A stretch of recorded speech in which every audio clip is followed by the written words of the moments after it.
I've been playing around with making microfluidic devices using a FDM 3D printer. I think one overlooked aspect of it is that the nozzle of a 3D printer is usually, say, 0.4 millimeters, and by the time the plastic is squished out, it's usually even wider than that. But if we can dial the process in, the gaps between these extruded pieces of plastic can be much smaller than that. So I've seen ones down to 100 micrometers pretty reliably. And so, yeah, the reason people haven't done this, well, there's a number of reasons, many of them good. But one big issue in the past was getting the plastic to stick to glass and to form a seal. And so that's why you see a lot of people doing multi-stage molding and casting and surface prep workflows. But what I found is that if you lay down the traces that you'd like with a 3D printer as a single layer with, I've got a custom G-code generator, then the surface is not going to be at all perfect. But if you place it on a hot plate at 180 degrees C with a cover slip on top and let the plastic melt, the plastic is going to spread out and also form a much stronger contact. So before this kind of heating, melting, annealing stage, you could just flick it with your finger and take it off.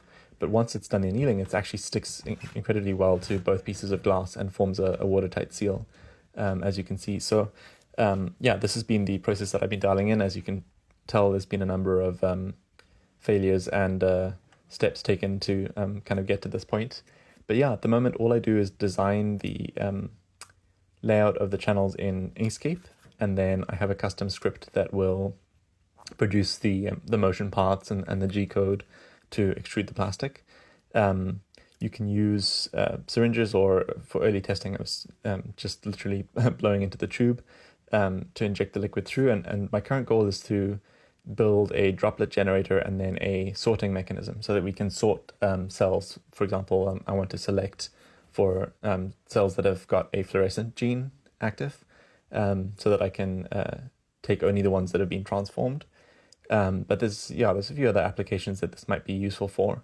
So at the moment, still very much just had basically a day of tinkering to figure out the process. And there's lots of little quirks. Like, so for example, attaching the ports, it took me a while to figure out a way to attach the port such that it seals, but you're not accidentally clogging up the inlet with glue.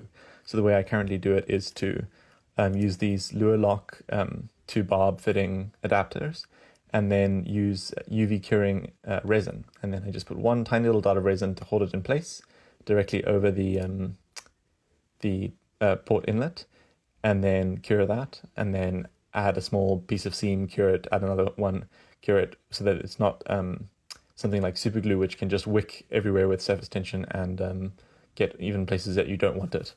Yeah, so that definitely took a little bit of practice to be able to reliably get the ports over each entrance that I'd like. I think ideally you'd also have a way of making holes in the glass, or using, my plan is actually to use a printed circuit board as the bottom substrate.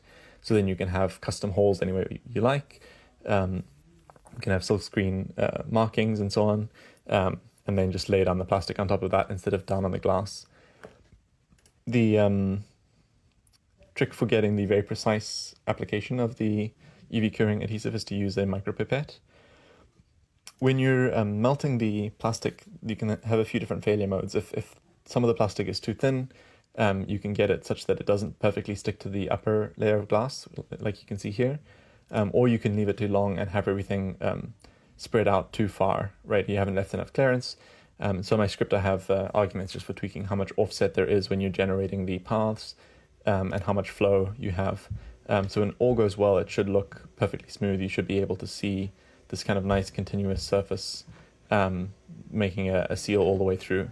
But if you don't like it, you can always just use a X-Acto knife or something to pry it up and peel the plastic off and try again.